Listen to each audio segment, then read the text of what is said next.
Hey folks, Jim Thomas here, Fitness Management and Consulting, and welcome to our channel today. I appreciate you all being here. And if you're new to the channel, if you're finding us that very first time, welcome as well. It's good to have you.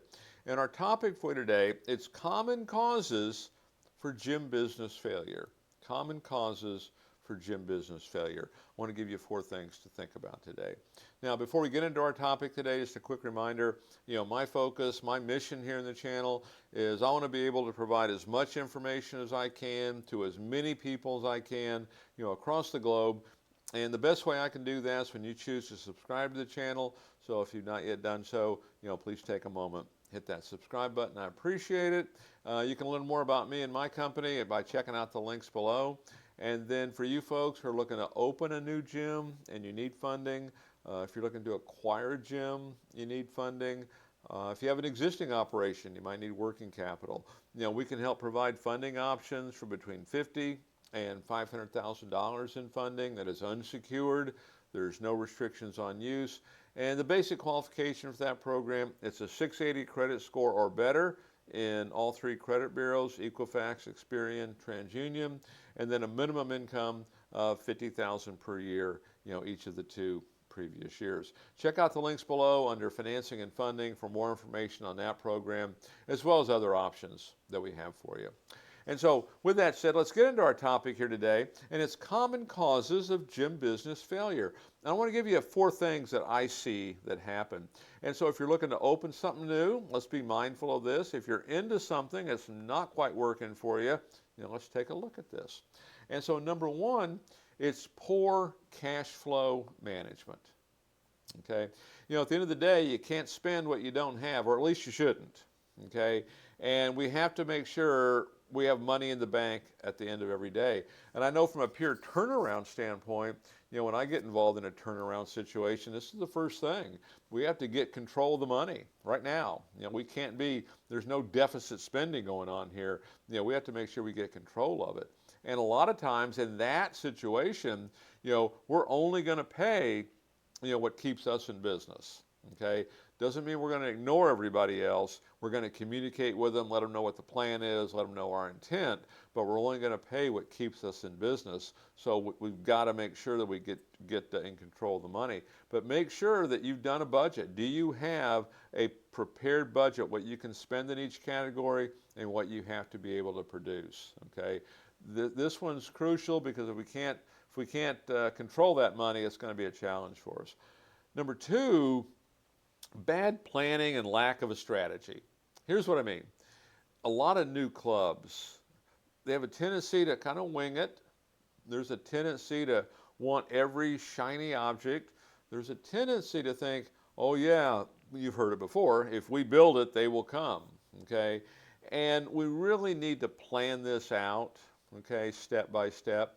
Make sure you get a business plan and you understand not only here's what we're doing, here's why we're doing it, and here's how we're going to pivot if that doesn't go as planned. Because we can't make success optional, okay? It's mandatory, okay? And then let's make sure we've got a strategy. A strategy on how to convert our members, a strategy on how to get the phone to ring, okay? A strategy on how to develop people, okay? So make sure we get all of that. Number 3, on common causes, this one's always a big one. This has been right here at the top for many years, but a failure to properly understand and implement sales and marketing. A failure to properly understand and implement sales and marketing.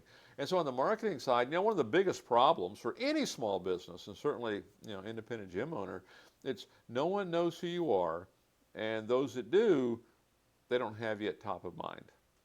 Okay, so we have to make sure we get that plan in place cost effectively, and there's a lot of ways you can do it. So let's get that plan in place, and there's a whole thing we can talk about with KPIs, key performance indicators. But then also we have to have a conversion process when they come in. Okay, a professional, proven way of how can we convert these folks, and then if they don't convert, how are we going to follow up?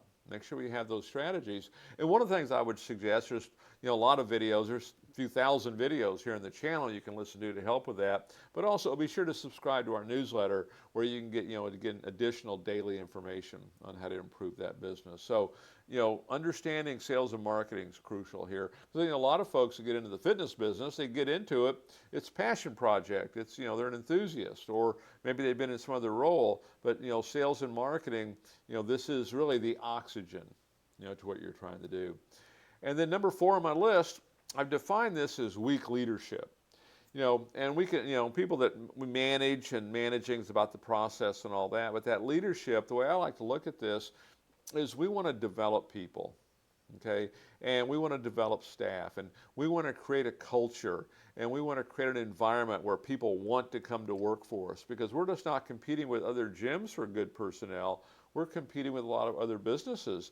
And I would suggest, asking yourself this question, why should someone want to come to work for me? What are you guys doing that's so different, that's so much better than everybody else?